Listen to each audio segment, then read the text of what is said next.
You're uninvited from mom's 60th birthday. Your kids are too loud. My sister texted with a laughing emoji. No problem, I replied. What she didn't know, I'd booked the $17,500 venue, paid the caterer, and owned the party bus she'd posted about. At 4:32 p.m. the day before, I paused everything. Her husband called. The venue says there's no reservation? I said. At 4:32 p.m. the day before mom's birthday, my phone lit up with a call from my brother-in-law, Mark. I was standing at my kitchen counter, rinsing a cup my youngest had abandoned mid-juice, when I saw his name and knew, before I answered, that someone had finally looked under the hood. Jordan, he said, breathless. The venue says there's no reservation. They're acting like we never booked. I kept my voice even. That's strange. It's not strange, he snapped, then lowered it like someone else was in the room. Tessa is melting down. The coordinator said it was canceled at 4:30. Did you? I stared at the little soap bubbles slipping down the drain. Mark, I replied no problem when Tessa told me my kids were too loud for the party. There was a beat of silence, like he was rewinding a conversation he'd half overheard. She didn't mean it like that, he said finally. I dried my hands, picked up my folder from the table. Yes, a literal folder, and said, I meant my reply exactly how I sent it. 2 hours earlier, my sister had texted me, You're uninvited from mom's 60th. Your kids are too loud, followed by a laughing face. I had answered, No problem. Calm. 2 words. And then I'd made a series of very boring, very official phone calls. My sister had been counting on me to stay boring in a different way. I was 38, a project controller for a regional construction company, the kind of job where your entire value is making sure numbers match the truth. I ran budgets, tracked invoices, argued politely with vendors, and filed paperwork so other people could pretend chaos wasn't happening behind the scenes. I'm also a mother of 2, 6 and 9, and a person who liked birthdays. I liked candles and silly hats, and watching my mom laugh until she snorted. I was not a person who liked being treated like background noise. Tessa had always been louder than me, not in a fun extrovert way, in a the room belongs to me way. She was 35, a part-time boutique manager who treated every event like a stage. When she wrote Mom's 60th on social media, she wrote it like she was the producer, director, and star. She had already posted about the party bus with a glossy photo and the caption, We're going all out for Queen Elaine, like it had materialized because she willed it. The truth was much less magical. The truth was that I owned a party bus. Not the way people imagine, some wild empire of champagne and neon lights.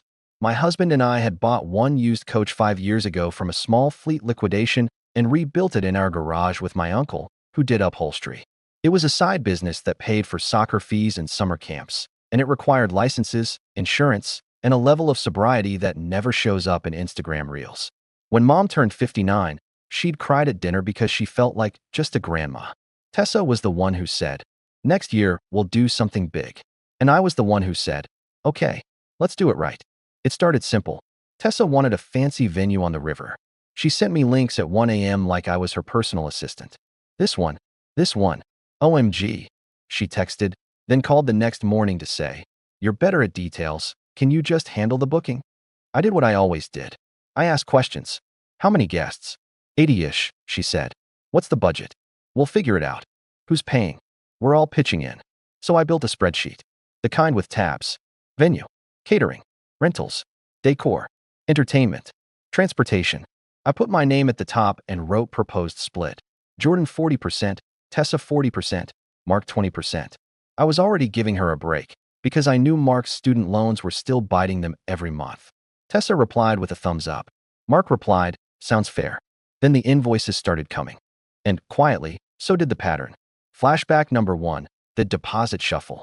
In early March, the venue needed a deposit within 48 hours to hold the date. The rental fee was $17,500, and the deposit was $5,250 due immediately, with the balance due 10 business days before the event.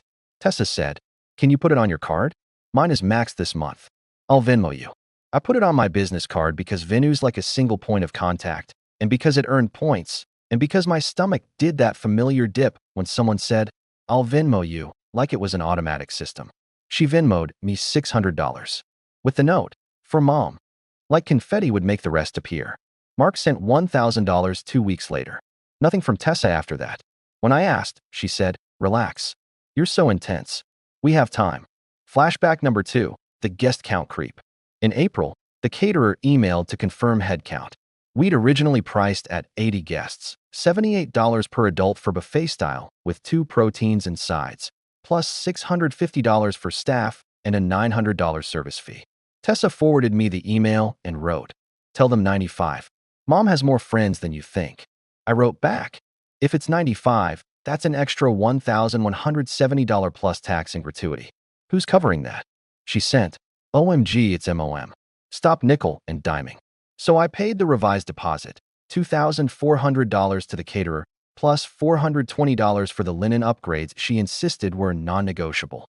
Later, at a Sunday dinner, I heard her tell my aunt, "I'm basically planning the whole thing alone." She said it with a little martyr laugh, and my mom squeezed her hand like she was brave. I didn't correct her. I don't know why. Maybe because I thought the party would be worth it. Maybe because I didn't want to make Mom's birthday about who paid for what. Maybe because I'd been trained my whole life that Tessa's feelings were a weather system everyone else had to plan around. Flashback number 3, the transportation story.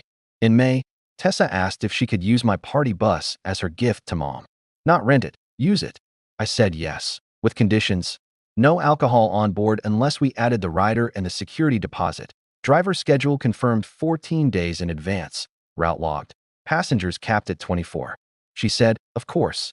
Then she posted online, surprising Mom with a party bus, and tagged a dozen friends. My phone started buzzing with messages. "Wait, you have a party bus? How much do you charge?" Tessa is so thoughtful. I told myself it didn't matter who got credit. I told myself, again, that the end goal was Mom smiling in a silly tiara with her friends. But it kept happening. It was always like that with Tessa. She would decide an outcome, promise it out loud, and then scramble behind the curtain expecting me to hand her the props. It wasn't just the birthday. Over the last 3 years, she'd asked me to spot her portion of Mom's expenses more times than I could count. I covered Mom's new hearing aids when the insurance estimate came back short by $1,980. I paid the annual condo HOA special assessment for Mom, $2,750, because Tessa couldn't do it all right then. I handled Mom's cell phone bill, $1.62 a month, on my autopay because Tessa forgets. Each time, Tessa said she'd make it up later. Each time, later turned into a joke. "You're the responsible one," she'd say, like responsibility was a hobby I'd chosen because I enjoyed it.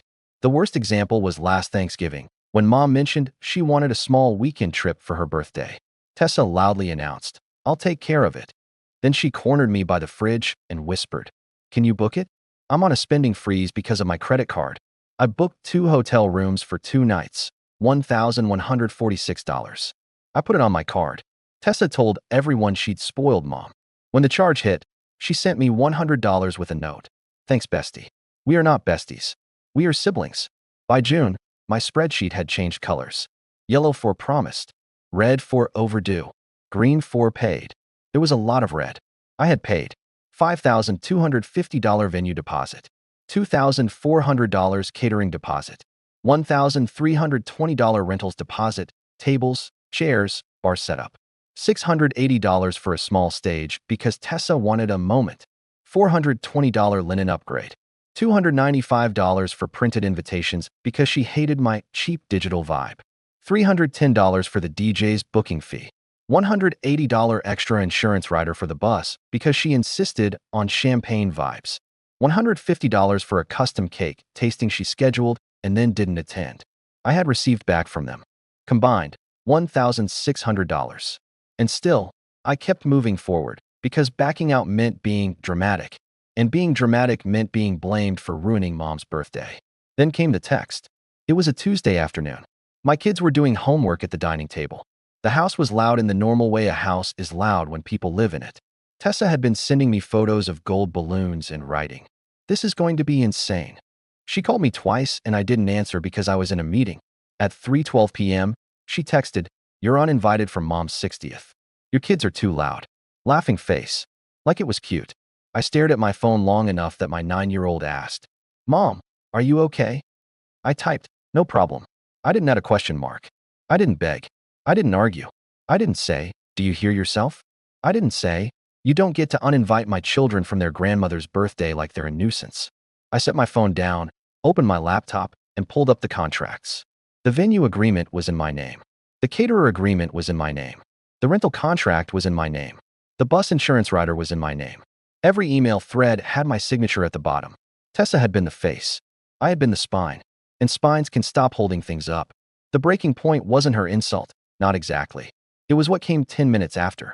At 3:22 p.m., I received an email from the venue coordinator with the subject line, updated payment method. I hadn't requested an update. I clicked. It included an attachment, a change of authorization form with my name typed incorrectly, my address wrong, and a signature that looked like someone trying to copy cursive from a photo. It listed a new payment method, Mark's debit card. It also requested that all future correspondence be sent to a different email address, Tessa's. My stomach went cold in a way that had nothing to do with hurt feelings. I called the venue immediately. The coordinator, Jenna, answered and said, "Oh, hi, Jordan. We got your authorization change." "You did?" I asked, keeping my voice polite. "Can you tell me who sent it?" "It came from an email we've been corresponding with," she said. "And it had a signature." "That signature isn't mine," I said. "Please don't process anything. I'm the signer on the contract." There was a pause. "Okay," Jenna said slowly. "Let me put a note on the file. Can you forward me the header information on the email?" I asked. "I can forward you the email," she said, hesitant. "That's fine," I said. "Forward it. And please note, no changes without verbal confirmation from me." When she forwarded it, I saw the truth in the little details. The email address it came from wasn't mine. It was a new Gmail that looked like my name with extra numbers. Someone had made it to impersonate me. I stared at it, then opened my folder on the desktop labeled Mom60. Inside were receipts, contracts, and screenshots I'd been too tired to organize. That day, I organized them. I created a timeline in a document. March 3rd, venue contract signed by me. Deposit $5,250 paid by my card. April 9th, catering headcount increased from 80 to 95 at Tessa's request. Additional cost $1,170. Deposit $2,400 paid by me. May 18th, party bus rider added. Insurance rider $180. June 2nd, rental equipment confirmed. Deposit $1,320 paid by me. June 10th, DJ booked. Booking fee $310 paid by me. July 14th, venue sends fraudulent change of authorization form. Then I started adding supporting files. PDF of the signed contract. Screenshot of the updated payment method email. Bank statement showing deposits and payments. Screenshots of Tessa's texts. "Put it on your card. We'll pay you back. Relax. It's MOM. I didn't do it like a revenge board. I did it like I was preparing a claim, because in a way I was. The minute someone tried to forge my signature, this stopped being family drama. This became financial risk. At 4:05 p.m., I called my bank's business line and asked them to flag my account for potential attempted fraud. I changed my card number. I froze any vendor-initiated manual entry transactions over $1,000. It took 12 minutes, and the representative was calm and kind. At 4:22 p.m., I emailed Jenna at the venue. "Please confirm in writing that no authorization changes will be processed without a phone call to my verified number." She replied at 4:28 p.m., "Confirmed." At 4:32 p.m., I called the venue and canceled. Not the entire event, yet. I asked about the policy. Jenna explained. "Cancel within 24 hours of the final payment deadline and you forfeit the deposit but are not responsible for the remaining balance." The remaining balance was $12,250, due that same day at 5 p.m. I said, "Then I'm canceling." She asked, "Are you sure?" "Yes," I said. "Please email the cancellation confirmation." Then I called the caterer. Their policy was similar. Deposits were non-refundable within 30 days, but the remaining balance, $5,010, wasn't due until 3 business days prior. I canceled the service and asked them to confirm no charges would be run. They agreed and sent an email receipt showing a 0 balance due upon cancellation. Then I called the rental company and canceled, forfeiting $200 of the $1,320 deposit. I called the DJ and canceled, losing the $310 fee. I called the balloon vendor and canceled the $480 installation, which still had a full refund window because it was scheduled for the morning of the party. And then I emailed my insurance agent about my party bus rider and removed the event add-on, effective immediately. I didn't do any of it with Qley. I did it with the same feeling I get when I shut down a job site budget line because someone's been submitting duplicate invoices. Regret for the wasted effort. relief that the leak would stop, a quiet anger that had nowhere to go except into action. At 5:06 p.m., my phone started ringing. Mom's number, then Mark, then Tessa, then Mom again. I didn't answer. I sent one message, to Tessa, because I needed a record. Per your message today, I won't be attending. Also, I need you to stop attempting to change vendor authorizations under my name. Do not contact vendors using my information. She replied immediately, what are you talking about? Then, that's not fair. Then, Mom is crying. I took a screenshot, saved it to the folder, and set my phone face down. That night, Mom texted, honey, can we talk? Your sister says there was a misunderstanding. I wrote back, I can talk tomorrow. I'm not discussing it while emotions are high. At 8:11 p.m., Mark texted, we have people flying in. You can't do this. At 8:14 p.m., Tessa texted, if you ruin Mom's birthday, I will never forgive you. I didn't reply. The next morning, I called an attorney. Not because I wanted to sue my sister, because I needed to protect myself from whatever story she was about to tell. The lawyer asked 2 questions. Are the contracts in your name? And do you have documentation of the forgery attempt? Yes, I said. And yes. He told me to send a short written notice to both Mark and Tessa that I was not authorizing any further spending, that any attempt to use my name or accounts would be treated as fraud, and that all communication should be in writing. He drafted it on letterhead. It cost me $450 for the consult and the letter, and it was the cheapest piece I'd bought in months. By noon, they had it, and by 12:07 p.m., my mother called again. I answered that one, because I loved my mom, even when she didn't see what was happening. Jordan, she said, voice shaky. What is going on? They said you canceled everything. They said you're mad about the kids. I'm not mad about the kids, I said, sitting at the edge of my couch. I'm concerned that someone tried to change vendor authorizations by pretending to be me, and I'm not comfortable being responsible for contracts for an event I'm not allowed to attend. Mom inhaled sharply. Tessa said my kids are too loud, I said gently. And then a fake authorization form showed up with my name. Silence. Did you pay for it? Mom asked, like she didn't want the answer. I paid deposits, I said. A lot of them. Mom's voice went small. I didn't know. I know, I said. That's part of the problem. There was a pause, then Mom said, it was supposed to be for me. It still can be, I said. Just not like this. That afternoon, the family meeting demands began. Mark sent, we should all sit down tonight. This is ridiculous. Tessa sent, come to Mom's at 6. We need to talk like adults. My aunt texted, your mother is heartbroken. Whatever this is, stop.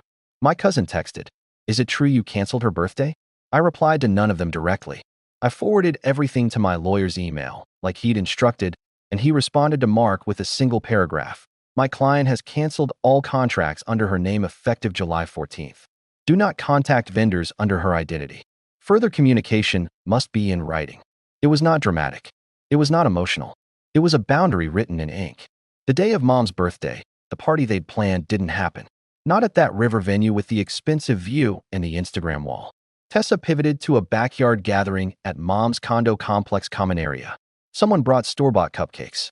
Someone brought folding chairs. I heard, later, that Tessa spent the afternoon snapping at everyone because nothing was how it was supposed to be. I did not show up. Instead, I took my kids to a quiet breakfast place, and we made a card for Grandma. Then, in the late afternoon, I drove to Mom's condo alone with a small cake from her favorite bakery. $38. Vanilla with strawberries. The kind she actually liked. Mom opened the door with swollen eyes. I didn't invite them, she whispered immediately, as if she'd been accused. I know, I said. Happy birthday. She hugged me hard, and I felt her shoulders shake. In her kitchen, she said, your sister said you wanted credit. She said you were trying to make her look bad. I didn't want credit, I said, setting the cake on the counter. I wanted respect, and I wanted my name not forged. Mom flinched at that. I asked her, Mom said quietly. She said she didn't do it. I nodded. Then someone did it for her. Mom wiped her eyes and stared at the little box with the cake. I just wanted everyone together. I know, I said. But together doesn't mean I'm the one holding the bill while being told my kids don't belong. Mom didn't argue. She looked tired in a way I hadn't seen before. Like a curtain had finally lifted, just enough, to show her the machinery behind her big surprise. The next 10 business days were pure administrative fallout. The venue emailed me a cancellation confirmation and the forfeited deposit amount. $5,250 retained, $0 balance due. The caterer emailed, deposit retained, $0 further charges. The rental company refunded $1,120 within 7 days. The balloon vendor refunded $480 within 3 days. The insurance rider removal generated a $96 credit. I logged every one of those emails in my folder. I reconciled my credit card. I marked the losses in red. Then I sent Mark and Tessa an invoice. Not emotional, not petty. A simple statement of amounts they'd agreed to cover, with dates and what they had actually paid. Total owed to me for $1,870. Due in 30 days. Payment methods listed. Mark responded, "This is unbelievable." Tessa responded, "That's so wrong. My lawyer advised me not to engage further. If they didn't pay, it would be small claims. If they paid, it would be done. They didn't pay." Update. 3 months later. In October, I filed in small claims court. I didn't ask for pain and suffering. I asked for reimbursement of documented shared expenses, backed by texts and the original spreadsheet they'd approved. Filing cost $85. Serving papers cost $62. My husband watched me put the stamped copies in a manila envelope like I was mailing out a school permission slip. The court date was set for 28 days later. 2 days after they were served, Mark emailed me, an actual email, not a text, asking if we could settle. He offered $2,000. I countered with $4,000, payable in 2 installments over 45 days. I didn't do it because I was generous. I did it because court was time and stress, and I had 2 kids and a job and a life I was trying to keep quiet. They accepted. The first payment hit my account on a Friday morning. $2,000, memo line blank. The second payment arrived 30 days later, $2,000. Still blank. Around that time, Mom made a small decision that mattered more than the money. She removed Tessa from her medical appointment contact list and added me. She told me over tea, "I'm not punishing her. I'm just being realistic." The fake email address that had impersonated me disappeared. The venue confirmed no further contact attempts had been made. My bank never flagged another fraud event. Tessa stopped calling me. The family group chat went quiet. Then eventually someone changed the name from Elaine's 60th Bash to Family, like we could rename what happened and make it smoother. Final update. 6 months later. In January, Mom hosted a late birthday dinner for herself. Her words, at a simple Italian place she loved. She invited 12 people. She paid the reservation deposit herself. $100, done with her own card, because she'd asked me to teach her how. When I walked in with my kids, nobody flinched at their laughter. Mom had crayons on the table without being asked. She looked at me and said, quietly, "I wanted this all along." Tessa came. She stayed polite, stiff. She didn't apologize. But she also didn't try to control the room. Mark avoided my eyes, like he was afraid I could see his bank statements through his face. After dinner, Mom handed me a small envelope. Inside was a personal check for $200. On the memo line she'd written, "For the cake and your trouble." I tried to give it back. She shook her head. "I can't fix everything," she said, "but I can stop pretending you didn't carry it." I drove home with my kids asleep in the back seat, their shoes kicked off, the car warm and quiet. When I got inside, I opened my laptop and deleted the calendar reminder that still sat there, buried in old notifications. Elaine's 60th, Riverfront Venue, 6 p.m. The screen went blank in that little square where the event had been. It felt like breathing room. Boundaries aren't loud. Sometimes they're just you, closing a file and deciding you won't sign your name to something that doesn't include you. As the author of this video, I'm firmly on Jordan's side here. When someone says your kids don't belong, but still expects you to carry the contracts, that isn't family teamwork. It's misplaced responsibility. The moment an authorization change appeared under her name, Jordan was right to stop, document, and shift everything into written channels. The core lesson is simple. Generosity needs boundaries, or it turns into risk. Don't fund events you are not welcome to attend. Keep agreements in writing with exact splits, due dates, and a clear cutoff for cancellations. Confirm vendor changes by phone, then by email. Keep event payments on a dedicated card, with alerts, limits, and 2-factor security on every account. Do not share passwords. Save receipts, texts, and confirmations in one folder. If boundaries are ignored, send one calm notice with a deadline, and get legal advice early.